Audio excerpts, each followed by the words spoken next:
Mohamed Salah Al-Rokoui, un pinceau au service de la résistance. Ce plasticien palestinien est né dans les camps de Gaza en 1951 avant de se réfugier à Joura Ashkelon en Palestine.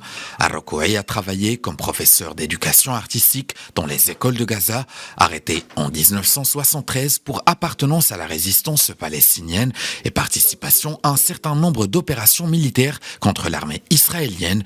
Il a été placé en confinement solitaire où ce virtuose de la plume a su bannir la folie en dressant en esprit le canevas de son opus. Ma vocation s'est raffermie pendant que j'étais en prison. Je n'avais aucun outil pour dessiner. Dès lors, j'utilisais mon imaginaire comme le chevalet de mes œuvres. Je peignais mes tableaux en mémoire et après avoir été libéré, je commençais à les figer sur des toiles.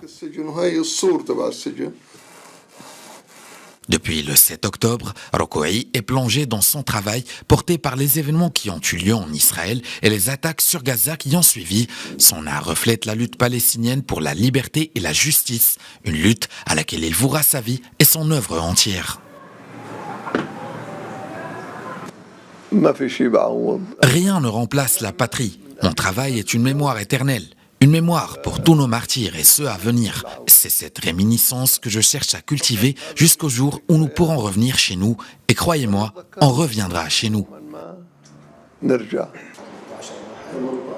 Depuis sa libération, Mohamed Salah Al-Rokoui a choisi de résider à Damas où il exerce son travail artistique. Élu plus d'une fois membre du corps administratif de l'Union des artistes plasticiens palestiniens branche syrienne, il est aussi membre permanent du groupe Exposition de l'Union des artistes plasticiens syriens et palestiniens. Il a à son actif plusieurs expositions personnelles en Syrie et à l'étranger, ainsi que de nombreuses participations à des expositions collectives. Toute une vie pour montrer au monde qu'il n'est pas de grande expédition en art qui ne s'entreprennent au péril de la vie.